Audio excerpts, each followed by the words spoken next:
A lot of you have probably seen the trailer for the new movie I, Tonya that just came out, but are you familiar with the real events that the movie is based off of? Today, I'm going to give you the lowdown on an event that shocked the world, the 1994 Nancy Kerrigan Attack. The 90s were a crazy time. Madonna was dating Vanilla Ice, Bob Dole endorsed Viagra, O.J. Simpson jump-started the Kardashians' career, we lost Princess Di, a whole bunch of messed up stuff was going on with Bill Clinton, and Olympic hopeful Nancy Kerrigan was attacked in which was possibly one of the most shocking cases in sports history. It was January 6, 1994, and Kerrigan had just completed a practice session at Cobo Hall, which is an ice rink in Detroit, which I've actually been to. Gotta rep the D. She got off the ice and was walking through this tunnel thing back to her locker room. An unidentified man hit her with a club on the back of her knee. News cameras were already there filming Kerrigan and other Olympic hopefuls, so they were quick to be on the scene immediately after the attack.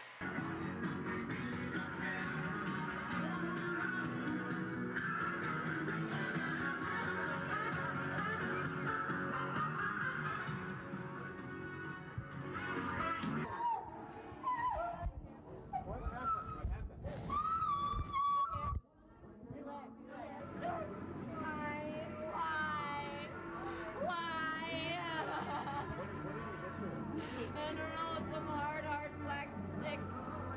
Something really hard. Help me.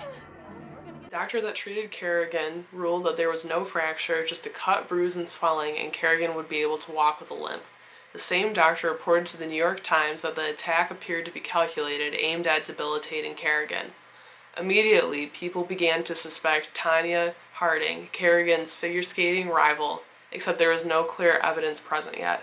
This case made national news and gathered so much attention that the FBI got involved in the investigation. A huge break in the case happened on January 11, 1994, when a man named Derek Smith confessed to FBI agents. It was disclosed that Tonya Harding's ex-husband Jeff Gillooly approached Harding's bodyguard Sean Eckhart about taking care of the Kerrigan problem. Eckhart approached Derek Smith and Shane Stant about injuring Kerrigan and agreed to pay in exchange. So essentially these two were hired hitmen. This is getting kind of mobbish. Apparently Shane Stant went to Massachusetts on the 28th of December 1993 to carry out the task, but was unable to. So like any good hitman, he followed her to her next location and waited for the opportunity in Detroit, then escaped with Derek Smith as the getaway driver. So this was clearly a super smart plan, and yes, these guys look like snakes.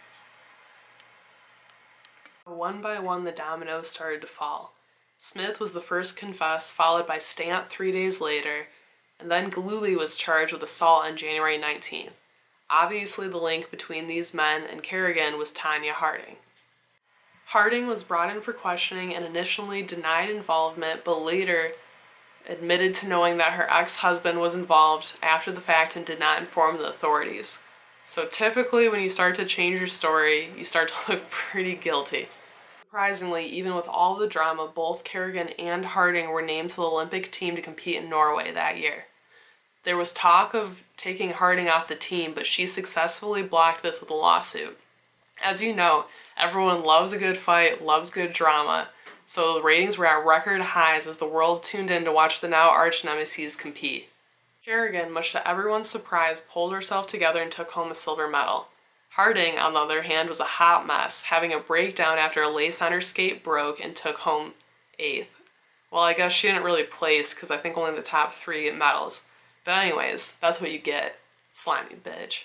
After the games back in the good old US of A, Harding pleaded guilty to conspiracy to hinder the prosecution of Kerrigan's assailants and was fined $100,000 and given 500 hours of community service. Just imagining her in an orange jumpsuit picking up trash on the side of the highway. A key piece of evidence in her conviction was a handwritten note with Kerrigan's Massachusetts training site address written on it in Harding's handwriting that was found in a dumpster. Harding's ex-husband's testimony was the only thing connecting Tonya to the case, so she was able to get away with less than her co-conspirators. Oh, don't worry, Tanya's ex-husband got revenge by selling explicit sexual photos of the couple on their honeymoon to a tabloid, which probably looked a little something like this. Harding would go on, like most short-lived celebrities, to have a shoddy attempt at an acting career and irregular appearances on talk shows and celebrity events. Kerrigan, on the other hand, launched to international fame, especially for her gracious comeback. I recently saw her on an episode of Keeping Up with the Kardashians, and everyone knows if you're friends with Kris Jenner, you must be doing okay for yourself. So that's it for today's story. If you guys liked it, please give it a thumbs up and subscribe. And if you saw the movie I, Tonya, let me know in the comments below what you thought of it. Come join the clan. Life's more fun when you're weird.